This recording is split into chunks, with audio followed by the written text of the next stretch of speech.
गीता 18 के श्लोक नंबर 62 में भगवान स्वयं कह रहे हैं कि अर्जुन उस परमेश्वर की शरण में जा जिसकी कृपा से परम शांति व शाश्वत स्थान अर्थात सतलोक को प्राप्त होगा। वो परमेश्वर कौन है, कहाँ है, कैसा है, जानने के लिए कृपया अवश्य सुनिए जगत गुरु तत्वदर्शी संत रामपाल जी महाराज के अमृत वचन। योनासव के पुत्र मानधाता का जो पुरुकुत्स नामक पुत्र है, उसमें प्रविष्ट होकर मैं उन संपूर्ण दुष्ट गंधर्वों का नाश कर दूंगा। यानी पुरुकुत्स में प्रविष्ट करके, उसमें प्रवेश होकर भूत की तरह बढ़कर प्रेत की तरह प्रवेश होकर के मैं संपूर्ण गंधर्वों का नाश कर दूंगा। इति सिद्धम के ये काल ऐसे अलौकिक कर्म करता है। इसी प्रकार इसने श्री कृष्ण में प्रवेश करके गीता जी का ज्ञान बोला है। समझदार को संकेत पर्याप्त है। अब दास आपको सुनाने जा रहा है कि गीता ज्ञान दाता 7वें अध्याय के 12वें श्लोक में कहता है कि जो कुछ भी रजोगुण से उत्पन्न होने वाला भाव है, यानी सृष्टि जिससे होती है, रजोगुण के प्रभाव से प्रत्येक प्राणी इतना प्रेरित होता है कि संतानों उत्पत्ति करता है। और सतोगुण से होने वाला भाव है, यानी सतोगुण से एक दूसरे में प्रेम, मोह, ममता, उससे मोह जागृत होता है, ममता बनती है एक दूसरे। और तीसरे से संहार, क्रोध, तमोगुण, जो तमोगुण से होने वाला यानी शिवजी से होने वाला जो भाव है वो संहार है। ये तीनों जो कुछ भी हो रहा है उसका निमित्त कारण मैं हूं, गीता ज्ञानदाता कहता है। ये काल है। आपको सृष्टि रचना में बहुत बार सुनाया है और कभी फिर सुनाएंगे। इसको एक श्राप लगा हुआ है इस ब्रह्म को, सरपुरुष को। 1,00,000 मानव शरीरधारी प्राणियों का ये नित्य आहार करता है। इसने एक ब्रह्मांड के अंतिम छोर में, इसका 21 ब्रह्मांड का लोक है, पूरा 21 ब्रह्मांड, इसके 21वें ब्रह्मांड के अंतिम छोर में इसने एक ऐसा स्थान बना रखा है जहां कोई नहीं जाकर देख सकता। एक तपस्या है, उसके ऊपर 1,00,000 मानव शरीरधारी प्राणी डेली वहां भूने जाते हैं। यह शरीर तो यहां रह जाता है, इसके अंदर एक सूक्ष्म शरीर है। उसके अंदर तो सारे जीवन में हम खाते हैं, पीते हैं, जो भी व्यसन करते हैं, उसका सूक्ष्म अंश लिप्त हो जाता है। और वहां इतनी गर्म है वो तपस्या, उसके ऊपर डालकर उसके अंदर से गंध निकाला जाता। जीव मरता नहीं,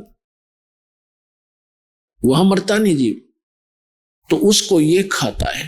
तो ये कहना चाह रहा है कि इनसे जो कुछ भी हो रहा है उसका निमित्त कारण मैं ही हूं। इनमें मैं नहीं और ये मुझ में नहीं, क्योंकि ये इनसे भिन्न रहता है। अब यहां प्रसंग चला है तो इसमें सिद्ध करते हैं कि रजगुण ब्रह्मा है, सतगुण विष्णु है, तमगुण शिव जी। तब ये आगे प्रसंग चलेगा। अब देखिएगा शिव पुराण से सिद्ध करते हैं। ये देखिएगा, ये गीता प्रेस गोरखपुर से प्रकाशित है।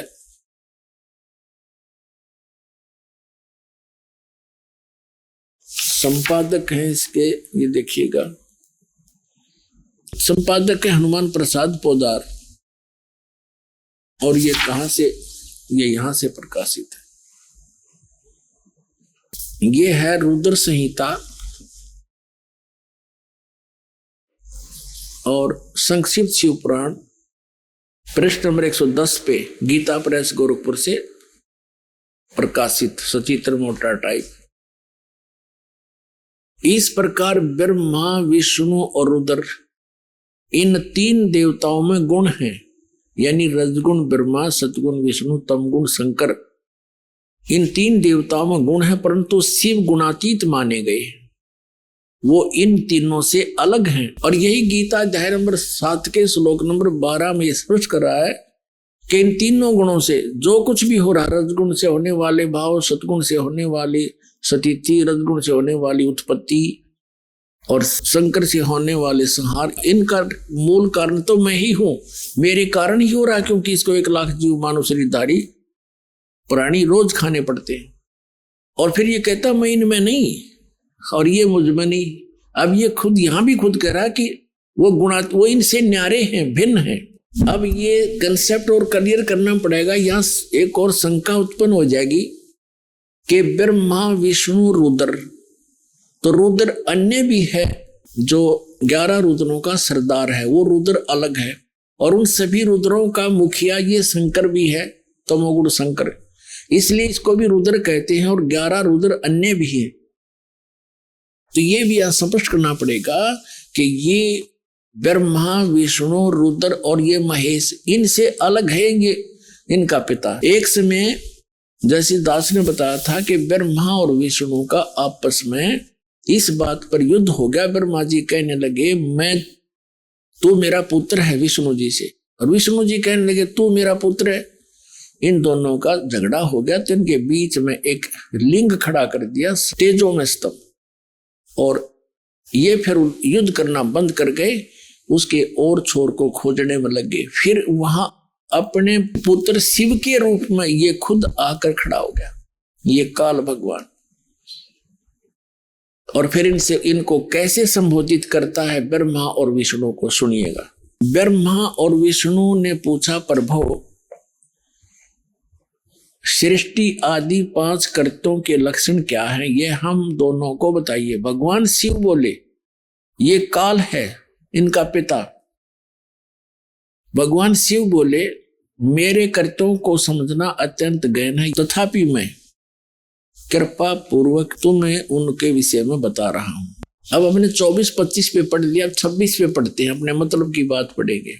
यहां आगे हम नीचे, पुत्रो, ब्रह्मा और विष्णु को ये काल बोल रहा है, पुत्रो तुम दोनों ने तपस्या करके प्रसन्न हुए मुझ परमेश्वर से सृष्टि और सतिथि नामक 2 कृत यानी 2 विभाग, ये 2 जॉब प्राप्त किए हैं, और ये दोनों तुम्हें बहुत प्रिय है। इसी प्रकार मेरी विभूति स्वरूप रुद्र और महेश्वर ने, मैं नहीं है, ने 2 अत्यंत उत्तम कृत्य संहार और तिरोभाव प्राप्त किए। अब देखो, ये ब्रह्मा विष्णु महेश, तो ये हो गए दोनों पुत्र, रुद्र और महेश्वर ये इन दोनों से न्यारे यानी 4 हो गए, और बोलने वाला वो इनका पिता इनसे अलग है। अब यहां फिर और देखते हैं, स्पष्ट हो जाता है। यहां देखो, मैंने पूर्व काल में अपने स्वरूप भूत मंत्र का उपदेश किया है, जो ओंकार के रूप में प्रसिद्ध है, और वह महामंगलकारी मंत्र है। सबसे पहले मेरे मुख से ओंकार ओम प्रकट हुआ, जो मेरे स्वरूप का बोध कराने वाला है। ओंकार वाचक है, मैं वाच्य हूं, यह मंत्र मेरा स्वरूप ही है। प्रतिदिन ओंकार का निरंतर स्मरण करने से मेरा ही सदा स्मरण होता है। मेरे उत्तरवर्ती मुख से आकार का, पश्चिम मुख से उकार का, दक्षिण मुख से मकार का, और पूर्ववर्ती मुख से बिंदु तथा मध्यवर्ती मुख से नाद का प्राकट्य हुआ। इस प्रकार 5 अवयव से युक्त ओंकार का विस्तार हुआ है। इन सभी अवयव से एकीभूत होकर यह प्रणव ओम नामक एक अक्षर हो गया। अब यहां हमने देखना है कि ये ओम एक अक्षर जो है, ये ब्रह्मा विष्णु महेश के पिताजी का है, और वो कौन है? वो ब्रह्म है, वो काल है। ये ब्रह्म का मंत्र है ओम। गीता अध्याय नंबर 8 के श्लोक नंबर 13 में ये गीता ज्ञानदाता गीता बोल रहा है, इससे ये भी स्पष्ट होता जाएगा। ओम इति एकाक्षरम ब्रह्म व्यवहारण मामनुसमरण, ये देखिएगा। अब हमने शिव पुराण रख दिया, श्रीमद् भगवत गीता उठा लिया, गीता प्रेस ग्रुप से प्रकाशित। तो 8वें अध्याय का 8वां अध्याय श्रीमद् भगवत गीता, ये 13वां श्लोक यहां शुरू होता है। ये 13वां श्लोक यहां पर है। इसमें क्या है? ओम इति एकाक्षरम ब्रह्म व्यवहारण माम अनुसमरण ये परियाति तजम देहम सयाति परमाम गतिम। गीता ज्ञानदाता कह रहा है कि माम ब्रह्म, मुझ ब्रह्म का ओम इति एकाक्षरम, यह ओम एक अक्षर है, नथिंग एल्स। व्यवहारण मन उच्चारण करके अनुसमन सुमन करता हुआ, ये प्रियति तदन देहम, जो शरीर छोड़कर जाते समय तक इसका जाप करता है, सयाति परमाम गति। इसका सुमन करता हुआ जो शरीर छोड़कर जाता है, सयाति परमाम गति। इस ओम से मिलने वाली ये ओम यह उदाहरण दिया। जो पुरुष ओम ओम ओम, ये एक अक्षर हो गया ओम। इति, इस एक अक्षर ब्रह्म को उच्चारण करता हुआ मां मुझ निर्गुण ब्रह्म का चिंतन करता हुआ शरीर को त्याग कर जाता है, वह पुरुष परम गति को प्राप्त होता है।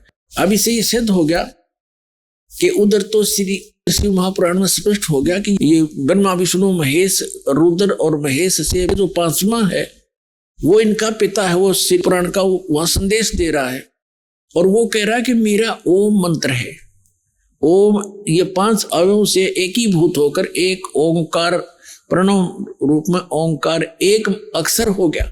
और यहाँ 8वें अध्याय के 13वें श्लोक में गीता जी में स्पष्ट कर रहा है, ये गीता ज्ञान दे रहा है कि ओम इति एक अक्षरम, यह ओम एक अक्षर जो है माम ब्रह्म मुझ ब्रह्म का एक ओम अक्षर है, नथिंग एल्स। और इसका उच्चारण करके श्रवण करता हुआ यह प्रियाति तजन देह जो शरीर छोड़कर जाता है, यानी अंतिम सांस तक श्रवण करता, सयाति परमाम गति, वह परम गति को प्राप्त होता है। कौन सी परम गति? जो ओम के जाप से मिलने वाली है। वो क्या? ब्रह्मलोक। अभी आपने देवी भागवत में पढ़ा था कि देवी कह रही है हिमालय राजा को कि गीता प्रेस गोरखपुर से प्रकाशित श्री देवी भागवत सचित्र मोटा टाइप, जिसके 562 और 63 पृष्ठ पर देवी खुद स्पष्ट कर रही है हिमालय राजा को कि और सब पूजाएं त्याग दो, ब्रह्म का जाप करो, उसका एक ओम मंत्र है, वो ब्रह्मलोक में रहता है, उसको पा जाओगे। तो ओम के जाप से ब्रह्मलोक प्राप्ति है। गीता अध्याय नंबर 8 के श्लोक नंबर 16 में लिखा कि ब्रह्मलोक पर्यंत सब पुनरावृत्ति में वहां गए प्राणी भी जन्म मृत्यु में आते। ये देखिएगा, ये वही श्रीमद् भगवत गीता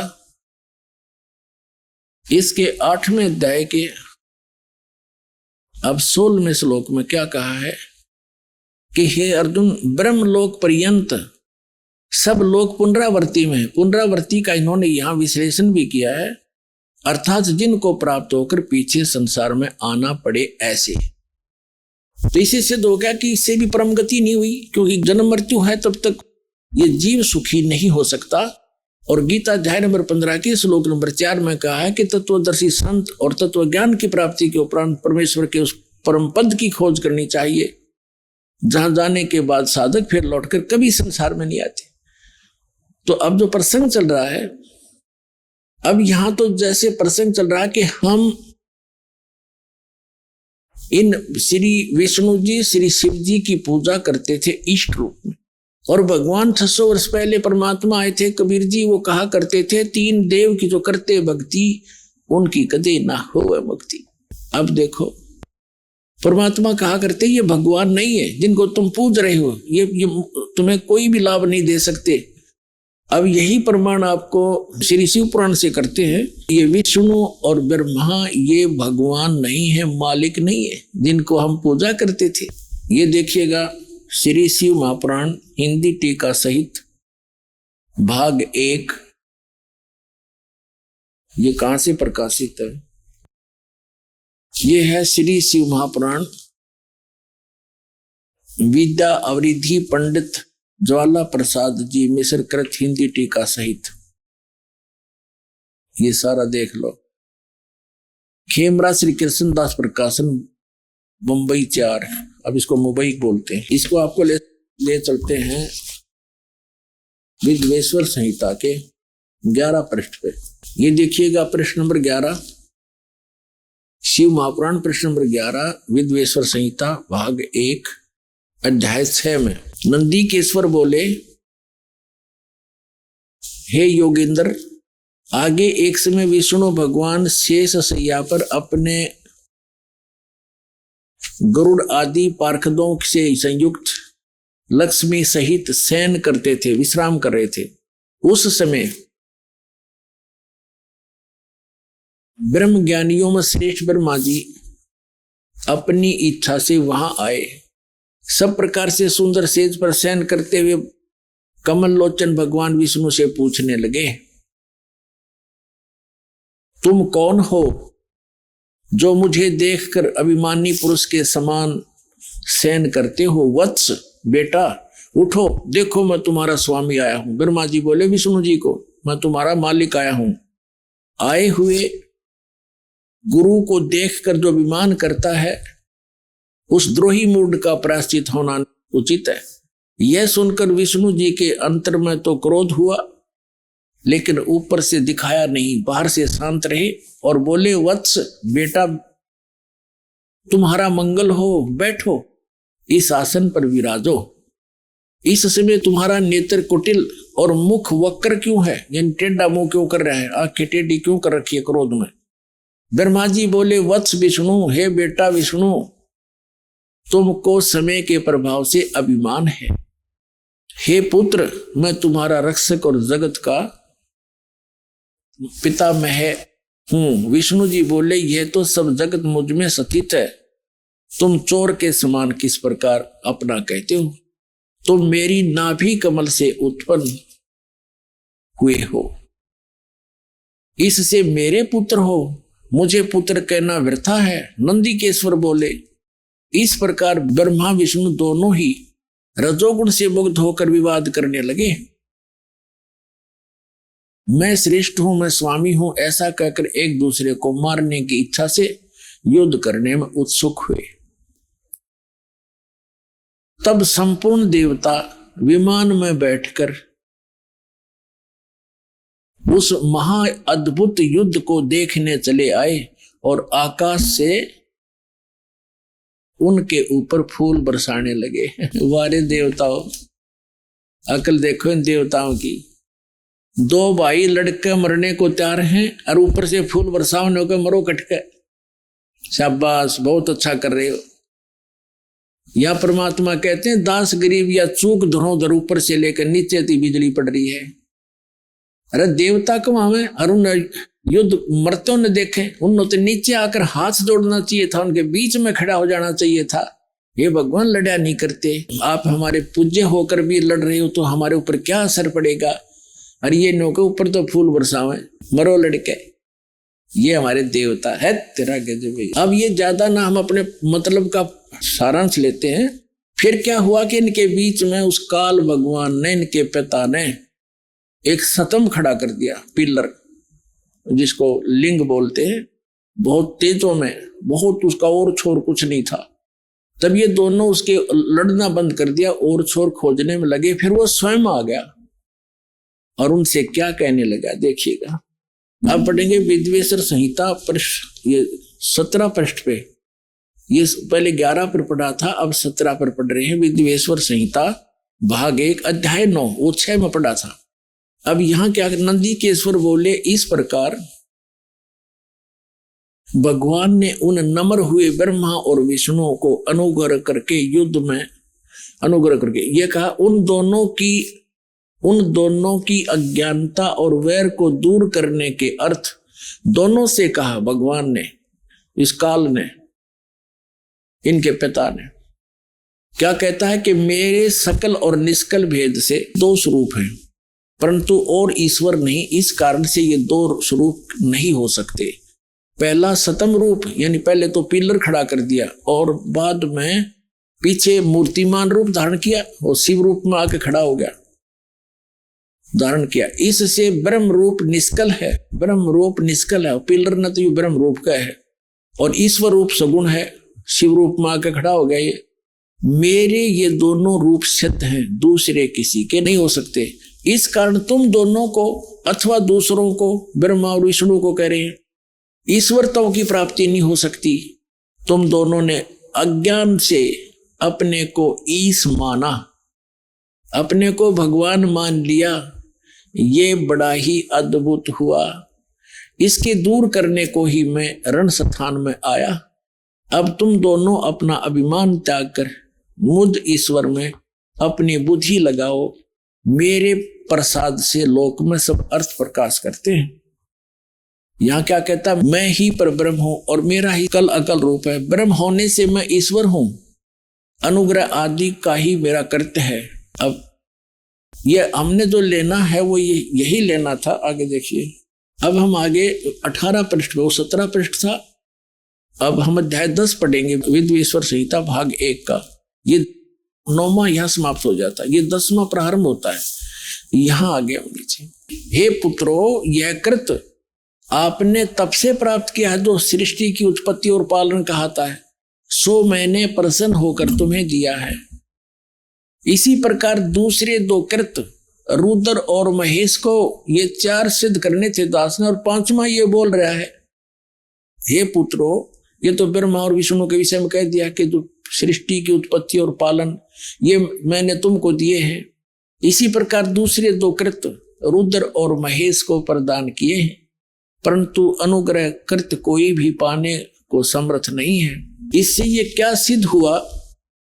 एक तो ये सिद्ध हो गया कि विष्णु और ब्रह्मा, रुद्र और शंकर, इनसे अलग है ये जो शिव पुराण का ज्ञान दे रहा है। और ये कह रहा है ब्रह्मा और विष्णु को कि तुम ईश नहीं हो, और उसी कैटेगरी के ये रुद्र और महेश्वर बताया इसने, तुम भगवान नहीं हो। इससे सिद्ध है कि हम जिसकी पूजा किया करते विष्णु और शंकर की, ये भगवान नहीं थे। ये हमारे धर्म गुरु आचार्य शंकराचार्य और जितने मंडलेश्वर ये नहर ऋषि को वहां थे, न कख भी पता नहीं था इन हमारे सदग्रंथों का, इनके अंदर कैसा निर्णायक ज्ञान है। तो अब हम अपने उस प्रसंग पर आते हैं। एक तो ये सिद्ध हो गया कि इसमें एक और शंका का समाधान करते हैं। इसी शिव पुराण के अंदर जो खेमराज श्री कृष्ण दास मुंबई के प्रकाशन में है, उसमें क्या है, उसमें ये स्पष्ट किया है कि जैसे ये क्या कहता है कि मेरा एक ओंकार मंत्र है, और जैसे हमारे ये धर्म गुरु क्या बताया करते हैं, इस अनुवाद जो किया है ना गीता प्रेस गोरखपुर से प्रकाशित में शिव पुराण में, उसमें उन्होंने गलती कर रखी है। जैसे उसमें वैसे मूल पाठ में तो स्पष्ट है कि इन 5 अवयवों से युक्त होकर ये एक संघात बन गया और इसका एक ओम अक्षर बन गया। उन्होंने उन 5 का अलग से अपनी सोच घुसोड़ रखी है, डाल रखी है उसमें अनुवाद में कि ओम नमः शिवाय ये बन गया 5 अक्षरों का। नहीं, ऐसा इसमें कोई प्रावधान नहीं है, ये झूठ है। बस इतना ही काफी। अब ये प्रसंग स्पष्ट हुआ कि जिनकी हम पूजा किया करते थे, ये ब्रह्मा विष्णु और शंकर, ये भगवान नहीं है, ये ईश नहीं है। स्पष्ट कर दिया, हमारे सदग्रंथों ने ही स्पष्ट कर दिया। अब हम जिस प्रसंग पर आज आगे बढ़ेंगे, अब हम उसको निर्णय करते हैं कि रजगुण ब्रह्मा है, सतगुण विष्णु, तमगुण शिव जी। अब देखिएगा, ये है श्रीमद देवी भागवत यानी देवी पुराण, श्री खेमराज श्री कृष्ण दास प्रकाशन मुंबई से प्रकाशित है। अथ देवी भागवतम सभाष्टिकम समात्यम, खेमराज श्री कृष्ण दास प्रकाशन मुंबई 4 से प्रकाशित। यहां पर तीसरा सकंद प्रारंभ होता है। अत श्री मद देवी भागवते भाषा टीका युक्ते तृतीय सकंद है प्रारंभते। अब तीसरा सकंद प्रारंभ होता है। हम इसको 11 पृष्ठ पे ले चलते हैं। ये 11 पृष्ठ पे 5वां अध्याय, इसमें यहां हम पढ़ेंगे 5वें अध्याय का 8वां श्लोक। ये 7वां समाप्त हुआ। हे माता, यदि हमारे ऊपर सदा आप दया युक्त हो तो हमको तमोगुण में किस प्रकार प्रदान किया? शंकर भगवान बोल रहे हैं। ब्रह्मा रजोगुण और हरि सतगुण युक्त क्यों किए? युक्त किए किस प्रकार किए? अब यहां संस्कृत भी पढ़ेंगे हम। ये संस्कृत है, ये हिंदी यहां पर हमने पढ़ी है। ये 8वां श्लोक है। यदि दया धर्मना न सदा अंबिके कथम अहम, यदि दया धर्मना न सदा अंबिके कथम अहम विहित से, किस प्रकार मैं बना दिया हे अंबिके, हे माता, तमोगुण और कमल जय, कमल से उत्पन्न होने वाले ब्रह्मा को रजोगुण संभाव, रजोगुण क्यों बना दिया? और सुवित किमु सतोगुण हरि, और विष्णु जी को आपने सतोगुण किस प्रकार बनाया, क्यों बनाया? देखो, इस बात से ये हमारे ये देवता भी परिचित हैं कि जो हम कर रहे हैं ये अच्छा नहीं हो रहा।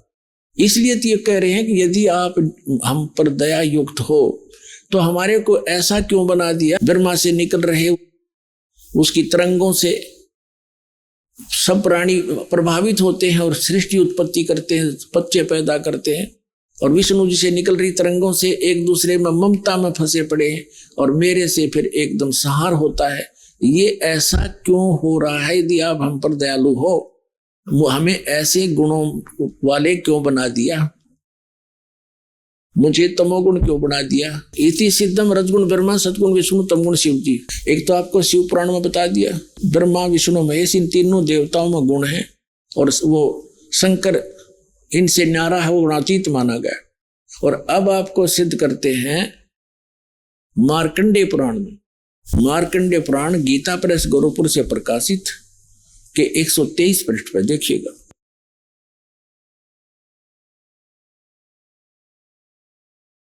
यहां देखो सचित्र मोटा टाइप, ये यहां से प्रकाशित है, इसके 123 पृष्ठ पर आप देखिएगा।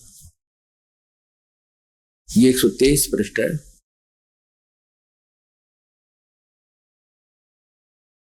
अब यह मार्कंडेय जी का वर्णन चल रहा है। मार्कंडेय जी बोल रहे हैं, मुने यहां आ जाते हैं। इस प्रकार स्वयंभू परमात्मा की 3 अवस्थाएं हैं, रजोगुण प्रधान ब्रह्मा, तमोगुण प्रधान रुद्र और सतगुण प्रधान विश्वपालक विष्णु हैं। और यही 3 देवता हैं और यही 3 गुण हैं। ब्रह्मा विष्णु महेश कहो या रजगुण सतगुण तमगुण कहो, इति सिद्धम। अब श्रीमद् भगवत गीता का 7वां अध्याय श्लोक नंबर 12 से लेकर 15 आप जी को समझ में आएंगे और स्वीकार्य होंगे। पुण्यात्माओं, टीचर का काम होता है इन गूढ़ रहस्यों को सरलता के साथ श्रोताओं को समझाए। आज तक हमारे धर्मगुरु और हमारे भगवान ने परिचित नहीं थे जातम ज्ञान से। सतयुग के ब्राह्मण ऋषि महर्षि भी इस तत्व ज्ञान से अपरिचित थे। तो पुण्यात्माओं, सौभाग्य है आपका, आपका जन्म ऐसे समय में आप शिक्षित हैं और ये तत्व ज्ञान को उजागर करने का परमपिता कबीर भगवान का आदेश है। यो दास आपको भेज दिया, आपके सामने पेश है, और आपका अब कल्याण होगा, पूरे विश्व का कल्याण होगा।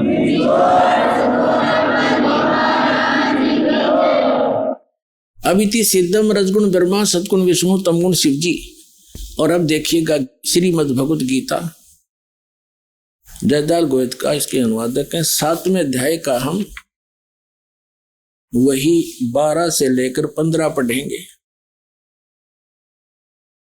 ये देखिए, अब ये बहुत आसानी से हमारे समझ में होगा और स्वीकार्य होगा। अब इसमें क्या कहा है? और भी जो सतगुण से उत्पन्न होने वाले भाव हैं और जो रजोगुण से तथा तमोगुण से होने वाले भाव हैं, उन सबको मुझसे ही होने वाले हैं ऐसा जान, परंतु वास्तव में उनमें मैं और वे मुझ में नहीं हैं। अब ये कौन है? रजगुण ब्रह्मा सतगुण विष्णु तमगुण शिव जी से अन्य है जो गीता ज्ञान दे रहा है। अब आगे ये क्या कहता है देखिएगा 13वें श्लोक में, 7वें अध्याय श्रीमद् भगवत गीता का। गुणों के कार्य रूप सात्विक राजस और तामस, इन तीनों प्रकार के भाव से ये सारा संसार प्राणी समुदाय मोहित हो रहा है। इन तीनों गुणों से परे ब्रह्मा विष्णु महेश से अलग जो युकाल है, ब्रह्म है, मुझ अविनाशी को नहीं जानता। आगे देखो, अब 14वें श्लोक में क्या कहा है 7वें अध्याय के?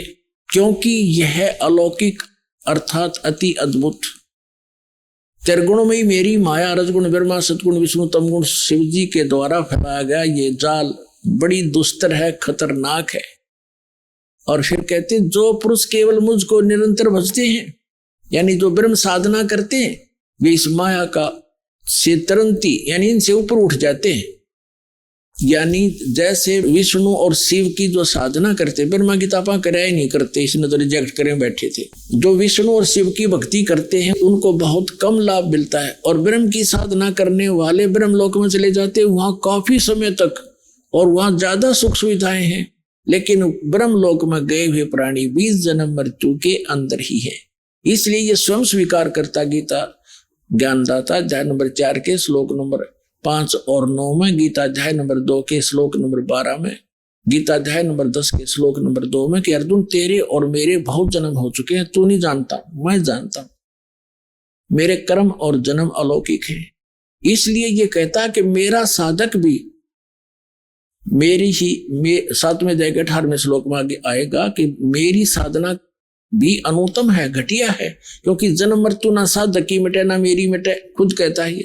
इसलिए 18वें अध्याय के 62वें श्लोक में कहा कि अर्जुन तू सर्वभाव से उस परमेश्वर की शरण में जा, उसकी कृपा से तू परम शांति को और सनातन परम धाम को प्राप्त होगा। 15वें अध्याय के 4थे श्लोक में कहा कि अर्जुन तत्वदर्शी संत की प्राप्ति के उपरांत तत्व ज्ञान रूपी शस्त्र से इस ज्ञान को काट कर उसके पश्चात परमेश्वर के उस परम पद की खोज करनी चाहिए, जहां जाने के बाद साधक फिर कभी लौटकर संसार में नहीं आते। अपनी साधना को बना करता है केवल उसकी भक्ति करो। अब यहाँ जो प्रसंग चल रहा है ये क्या कह रहा है कि ये अधि ब्रह्मा विष्णु महेश से ऊपर उठकर मेरी भी साधना करें, इनसे अच्छा लाभ तो मैं दे दूं। ये मेरी साधना करने वाले इनसे तर जाते हैं, इनसे ऊपर उठ जाते हैं, इनकी भक्ति नहीं करते, वो ब्रह्म लोक प्राप्त करते हैं। ये देखिएगा अब 7वां अध्याय का हम अब 14वां श्लोक पढ़ रहे हैं। क्योंकि यह अलौकिक अर्थात अति अद्भुत त्रिगुण में ही मेरी माया रजगुण ब्रह्मा सतगुण विष्णु तमगुण शिव जी द्वारा फैलाया गया जाल बड़े दुस्तर है, और जो पुरुष मुझको ही निरंतर भजते हैं वो इस माया का यानी ब्रह्मा विष्णु महेश से ऊपर उठ जाते हैं, मेरे वाला लाभ प्राप्त करते हैं। ब्रह्मा विष्णु महेश की साधना तक और इन्हीं से मिलने वाले लाभ पर जो दृढ़ हो चुके हैं और कोई सुनने को तैयार नहीं, उनके विषय में कहा है। जो इनके उपासक हैं तीनों गुणों के, ब्रह्मा विष्णु महेश के, माया के द्वारा जिनका ज्ञान हरा जा चुका है। 7वें अध्याय का 15वां श्लोक यानी ब्रह्मा विष्णु महेश से ऊपर किसी की बात सुनने को तैयार नहीं, वहीं तक सीमित बुद्धि वाले असुर स्वभाव को धारण किए हुए मनुष्यों में नीच, आसुर माने दुष्ट राक्षस, और मनुष्यों में नीच और दूषित कर्म करने वाले मूर्ख मूढ़ लोग मुझको नहीं भजते। हो गया सिद्ध।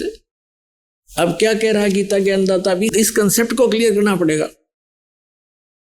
अब यहां क्या बताया है कि रजगुण ब्रह्मा सतगुण विष्णु तमगुण शिव जी की जो पूजा करते हैं उनको कहा है असुर स्वभाव को धारण किए हुए मनुष्यों में नीच दूषित कर्म करने वाले मूर्ख, ये मेरी भक्ति भी ना करते, ब्रह्म तक की साधना भी नहीं करते। अब इसी से संबंधित आगे दिखाते हैं इसी 7वें अध्याय के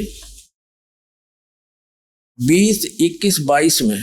अब देखिएगा 7वें अध्याय का अध्याय नंबर 7 श्रीमद् भगवद गीता अध्याय नंबर 7 का और श्लोक नंबर हम 20 पढ़ेंगे।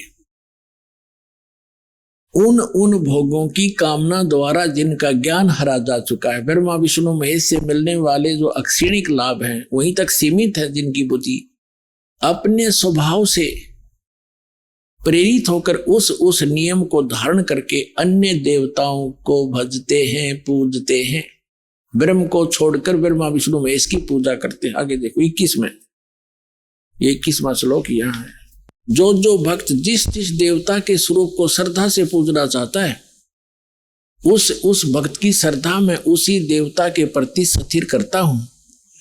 अब 22 में क्या कहा है, वह पुरुष उस श्रद्धा से युक्त होकर उस देवता का पूजन करता है और उस देवता से मेरे द्वारा ही विधान किए हुए उन इच्छित भोगों को निसंदेह प्राप्त करता है। अब गीता ज्ञानदाता यहाँ क्या कहना चाहता है कि जो भी भक्त परमात्मा के लिए प्रयत्नशील है और ये अन्य देवताओं की पूजा करता है, वो भक्ति तो कर रहा परमात्मा की मानकर, लेकिन वो उन देवताओं से जो भी लाभ मिल रहा है उनको मैंने ही कुछ शक्ति दे रखी। जैसे अभी आपने शिव पुराण में पढ़ा, इसने कहा कि तुम तीनों ने एक एक विभाग प्राप्त कर रखा मुझसे। वो काल कहता है रजोगुण विभाग प्राप्त है ब्रह्मा जी को, सतोगुण विभाग प्राप्त है विष्णु जी को, तमोगुण विभाग प्राप्त है शंकर जी को। तो ये क्या कहना चाह रहा कि इनको मैंने ही कुछ शक्ति दे रखी थोड़ी बहुत, और उनसे ही वो आंशिक लाभ तुम्हें प्राप्त हो रहा है। यहां देखिएगा। अब यहां 7वें अध्याय का अब 22वां पढ़ रहे हैं। वह पुरुष उस श्रद्धा से युक्त होकर उस देवता का पूजन करता है और उस देवता से मेरे द्वारा ही विधान किए हुए इच्छित भोगों को निसंदेह प्राप्त करता है। अब 23 में क्या कहा है? परंतु उन अल्प बुद्धि वालों का, अल्प बुद्धि माने मंद बुद्धि वालों का, यानी मूर्खों का, वह फल नाशवान है और देवताओं को पूजने वाले देवताओं को प्राप्त होते हैं, मेरा भक्त मुझको प्राप्त होता है। ये जैसे चाहे बचे, ये गलत क्या अनुवाद इन्होंने, ये नहीं, मेरा भक्त मुझको ही प्राप्त होता है। अब इससे स्पष्ट हो गया कि ब्रह्मा विष्णु महेश की जो पूजा करते हैं उनको ये काल गीता ज्ञानदाता मना करता है कि राक्षस स्वभाव को धारण किए हुए मनुष्यों में नीच और दूषित कर्म करने वाले मूर्ख मेरी भक्ति भी ना करते। अब इनको ऐसा क्यों कहा? यहां थोड़ा सा प्रमाण देना पड़ेगा। जैसे हिरण्यकशिपु ने रजगुण ब्रह्मा की पूजा साधना की थी और उससे को सिद्धि प्राप्त करके वो पंसारी बन बैठा एक हल्दी की गांठ से, अपने पुत्र प्रहलाद का शत्रु बन गया, ना जाने कितनी यातनाएं उस मासूम बच्चे को दी और अंत में राक्षस कहलाया और कुत्ते वाली मौत मारा गया। अब यहां सूक्ष्म वेद में परमात्मा ने कहा कि ब्राह्मण बाणा क्रम कसाई हिरणा को छाती तोड़वाई, राक्षस कहलाया ब्रह्मा जी का रजोगुण का उपासक। फिर दूसरे नंबर पर हम लेते हैं शंकर भगवान को, तमोगुण के उपासक थे कौन? रावण। रावण जैसी उपासना वर्तमान का कोई भी शिव उपासक नहीं कर सकता, जिसने अपनी यहां से दड़ काट कर भगवान के समर्पित कर दी थी और जैसा किया वैसा ही दे भी दिया, वर्कडन दे सकते हैं ये। लेकिन अंत में राक्षस कहलाया, अपने ही मां को उठा लाया, यानी शिव के बड़े भाई श्री विष्णु जी की पत्नी अर्थात श्री रामचंद्र की पत्नी सीता को उठा लाया और पत्नी बनाने की कुचेष्टा कर रहा था। इससे बुरा कर्म और क्या करेगा प्राणी? और कुत्ते वाली मौत मारा गया, राक्षस कहलाया। एक भस्मा गिरी नाम का शिव का उपासक था और भगवान शिव के मकान के सामने कैलाश पर्वत पर सिरासन लगाकर तपस्या करने लग गया, ऊपर को पैर नीचे न सिर। 12 वर्ष तक ऐसी साधना करता रहा। एक दिन पार्वती जी ने भगवान शिव से प्रार्थना की कि हे भगवान, आप तो महेश्वर हो, आप तो दाता हो, समर्थ हो, जो चाहे दे सकते हो, आपका भक्त क्या मांगता है इसको प्रदान करो और यहां से विदा करो। तो भगवान शंकर ने कहा कि मांगो। भस्मागिरी क्या मांगते हो भक्त? भस्मागिरी ने कहा कि वचनबद्ध हो भगवान तब मांगूंगा। भगवान शिव ने कहा ठीक है, मैं वचनबद्ध हो गया। तब खड़ा हो गया छोड़ के तपस्या और कहा कि भगवान ये भस्म कड़ा दे दो आपका। जो भगवान शिव ने अपने हाथ में भस्म कड़ा डाल रखा था, उसमें एक शक्ति थी कि जिसके भी सिर पे करके ऐसे और उसको कह दे भस्म, वो उसको जला देता था, राख बना देता था। और इस बात का ज्ञान था भस्मागिरी को। तो भगवान शिव ने वचनबद्ध हो चुके थे, निकाल के वो कड़ा भस्मागिरी को दे दिया।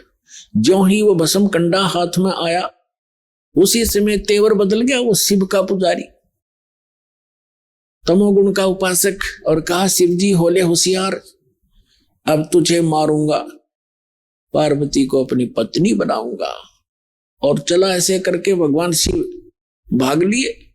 अपने आत्माओं, हम इन नकली गुरुओं के भकाए हुए, भ्रमित किए हुए ये माना करते थे भगवान शिव कालज्जय हैं, मृत्युंजय हैं, ये अविनाशी है, अंतर्यामी है।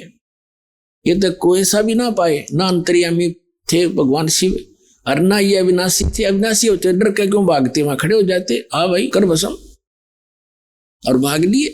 और अंतर्यामी होते तो ये पता होता ये दुष्ट क्या दुर्भावना लिए साधना कर रहा है, वो अंतर्यामी भी नहीं है।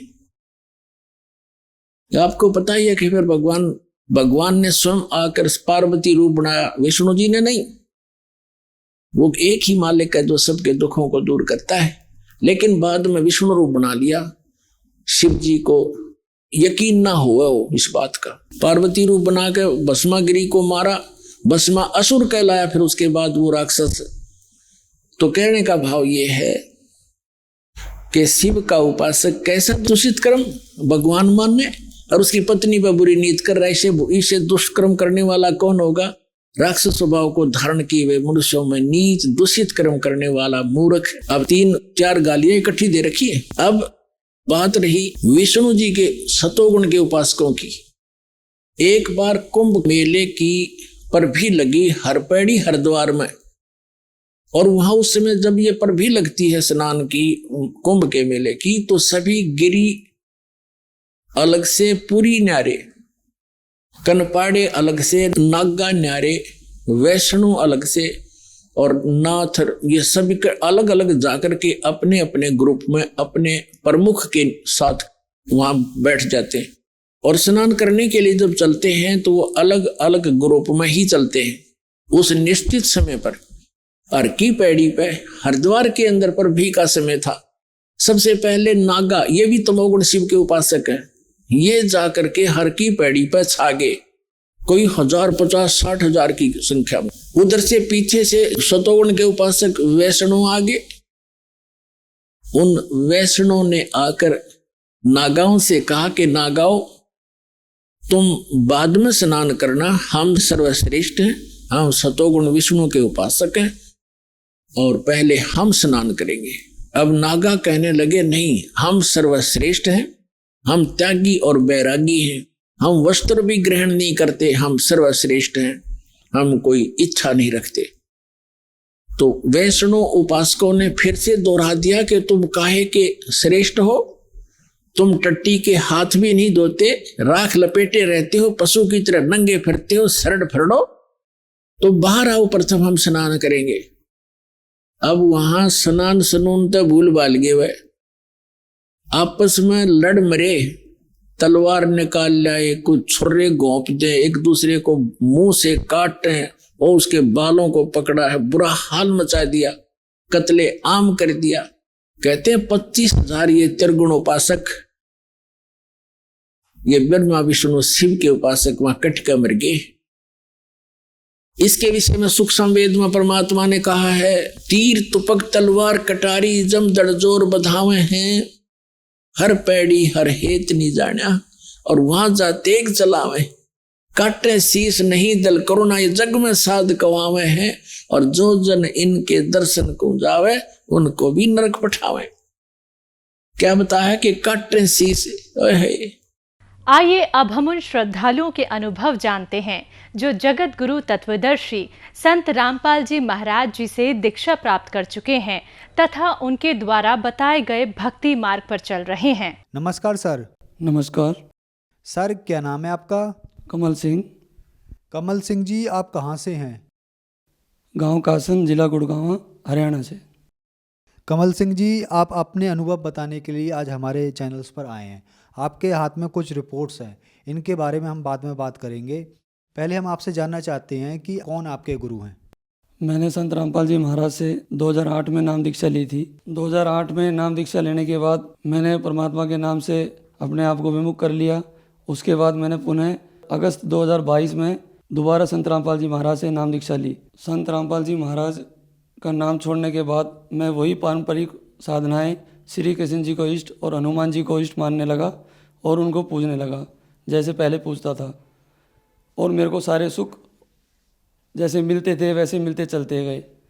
लेकिन सन 2014 में मेरे गले में गांठ हुई। उस गांठ की सोजन इतनी हो गई थी कि मेरी गर्दन अलग ही दिखाई देने लग रही थी, जिससे मेरे सभी रिश्तेदार, मेरे रिलेटिव सब टोकते थे कि भाई कमल, एक बार तेरे पास सब कुछ होते सोते इस चीज़ का एक बार चेकअप क्यों नहीं करा लेता।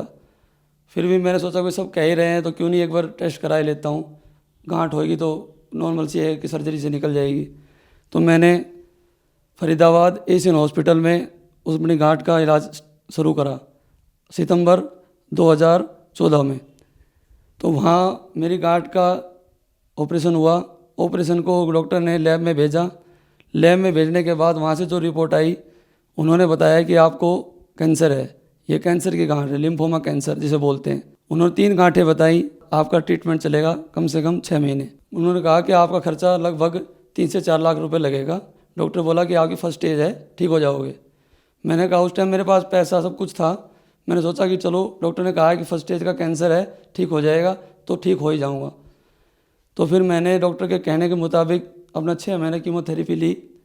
6 महीने बीत जाने के बाद डॉक्टर बोले कि अगर आपको रेडिएशन लेना होगा, रेडिएशन ले लोगे तो आप बिल्कुल ठीक हो जाओगे।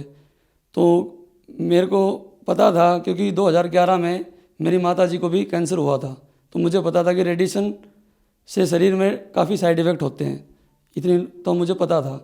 तो मैंने डॉक्टर साहब से कहा, डॉक्टर साहब मैं रेडिएशन तो नहीं लूँगा, आप अगर चाहो तो कुछ और बता सकते हो।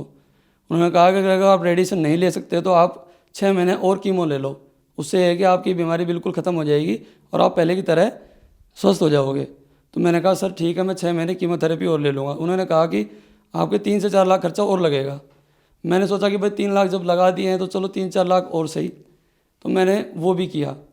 1 साल बीत जाने के बाद जब उन्होंने मेरा पेट सीटी कराया तो रिपोर्ट नॉर्मल आई थी, लेकिन जो एमडी डॉक्टर एशियन के थे पंकज शर्मा, उन्होंने मेरे से कहा कि आप रिपोर्ट तो आपकी फ़िलहाल ठीक है, लेकिन हर 6 महीने में आपको पेट सीटी कराते रहना होगा, ताकि ये पता रहे कि शरीर कितना मैच्योर है, कितना डाउन है। सर पेट सिटी क्या होता है? पेट सीटी पढ़ा लिखा समाज है। पेट सीटी एक ऐसी क्रिया होती है जिसके शरीर के अंदर, मशीन को शरीर के अंदर डाला जाता है और उससे ये पता लगाया जाता है कि शरीर में की गांठें कहाँ तक हैं, मतलब बीमारी का मतलब परिणाम क्या है, ये जानने के लिए। उसके बाद मेरे को ऐसा लगा कि इन्होंने मेरे को स्टार्टिंग में ये कहा था 3 से 4 लाख, फिर मैं इन्होंने कहा कि 3 से 4 लाख, और ऐसे करते करते मेरी 1 साल में मेरी बीमारी के पीछे कम से कम 10 से 12 लाख रुपया खर्चा आ गया था, अगर मैंने उस चीज़ का जब सही ढंग से बैठ के अनुमान लगाया तो। फिर भी मैंने ये सोचा कि मतलब पैसे लगाने के बावजूद भी आज मुझे ये परिणाम मिला है कि डॉक्टर की तरफ से मुझे कोई संतोषजनक जवाब नहीं मिला कि आप पूर्णतः स्वस्थ हो।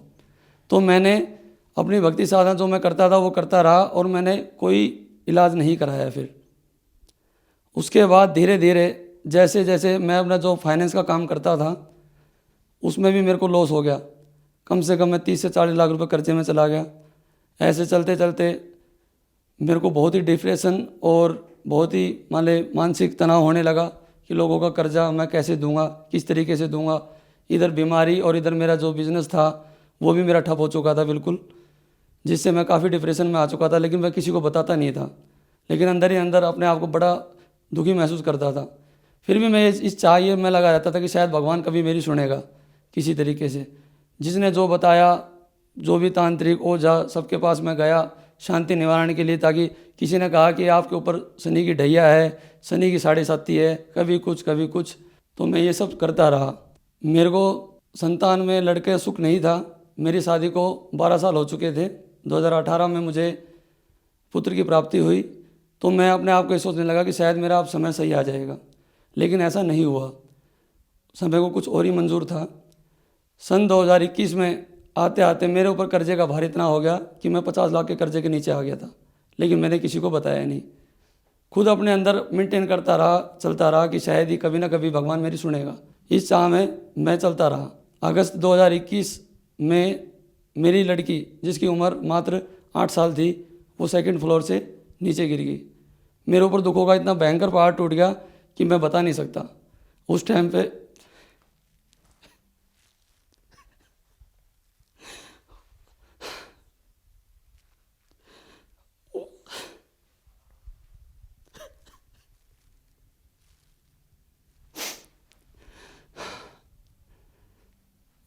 मैं इतना मोहताज था कि मैं अपने बच्चे के दुख को दूर करने के लिए शायद मैं किसी के सामने ये भी नहीं कह सकता था कि मैं अपने बच्चे का दुख कैसे दूर करूं।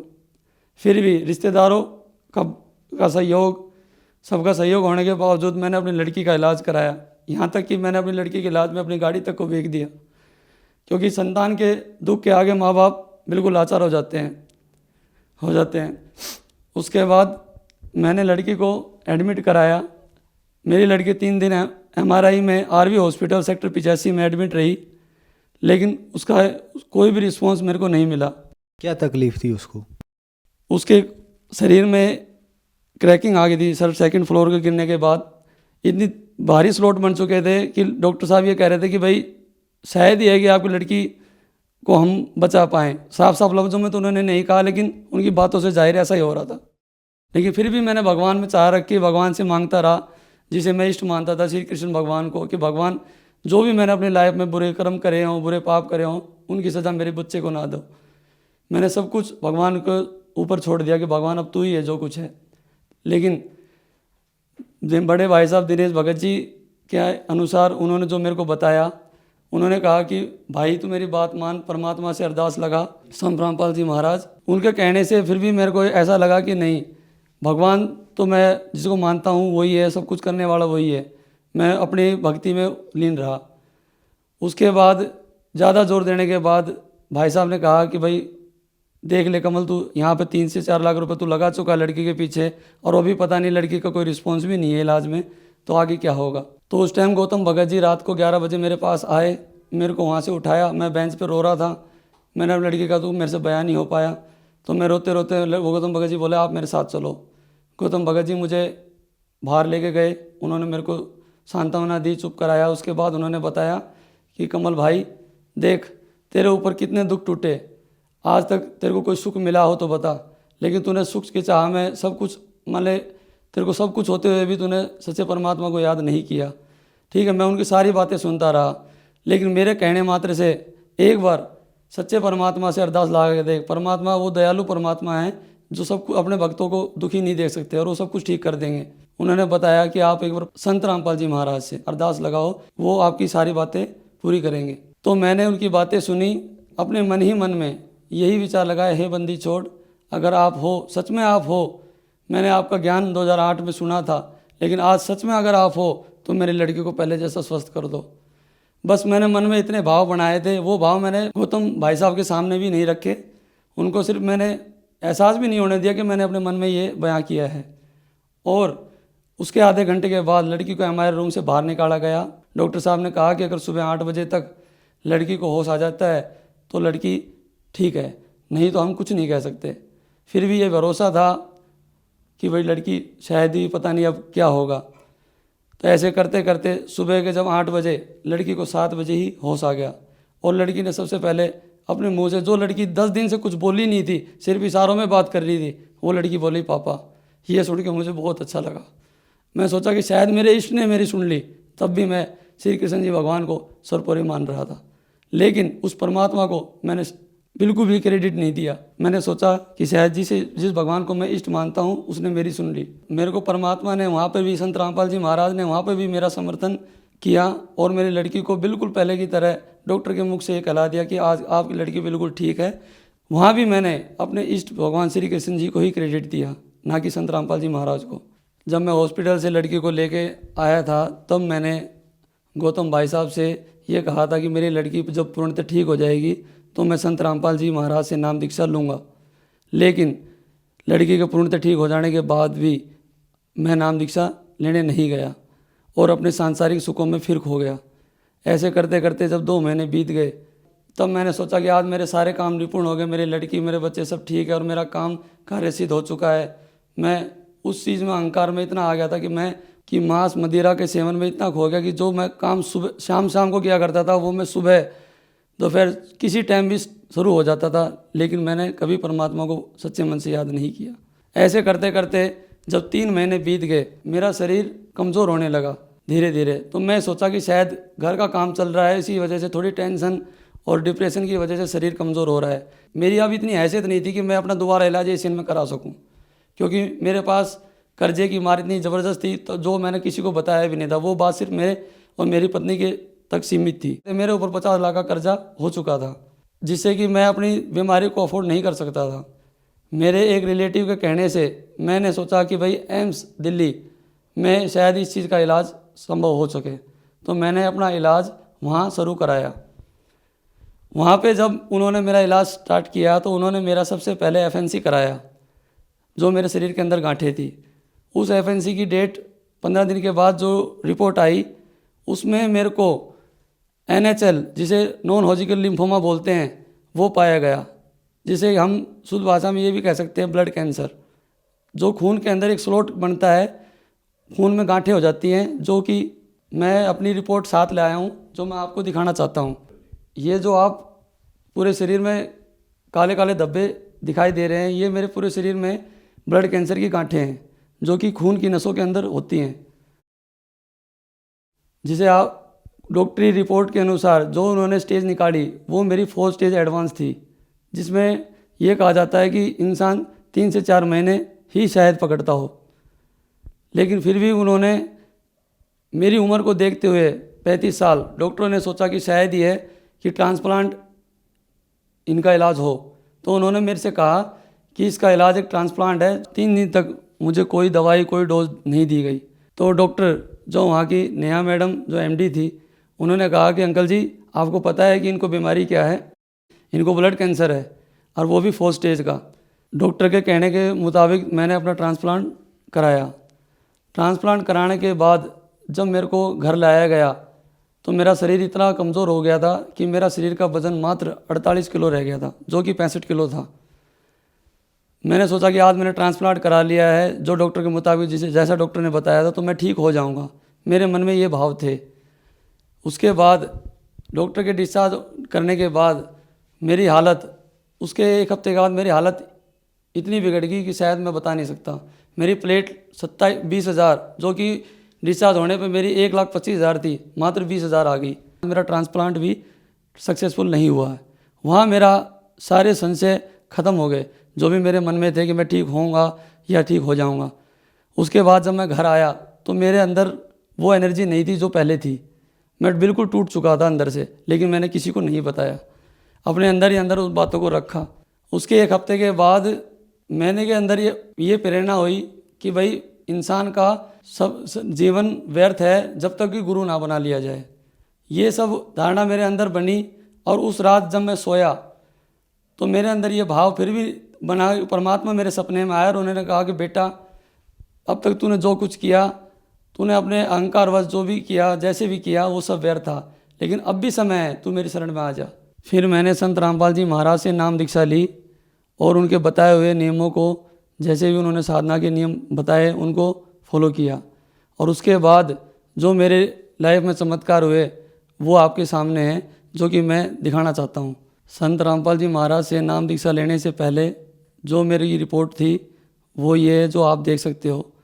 लेकिन संत रामपाल जी महाराज से नाम दीक्षा लेने के बाद जो मेरी रिपोर्ट है आज वो नेगेटिव है, जो कि आप ये देख सकते हो। मेरी दवाई भी सब आज डॉक्टर ने कह दिया कि आपकी जो भी दवाई वगैरह है वो सब बंद है। संत रामपाल जी महाराज की कृपा से आज मैं बिल्कुल ठीक हूँ।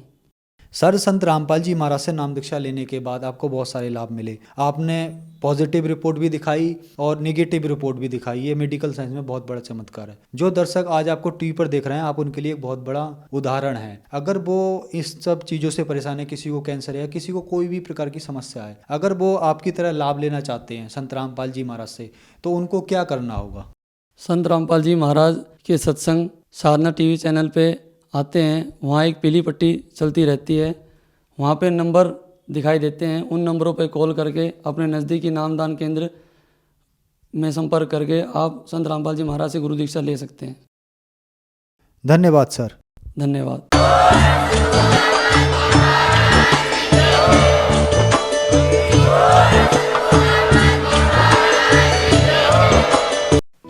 आप सुन रहे थे जगत गुरु तत्वदर्शी संत रामपाल जी महाराज के मंगल प्रवचन।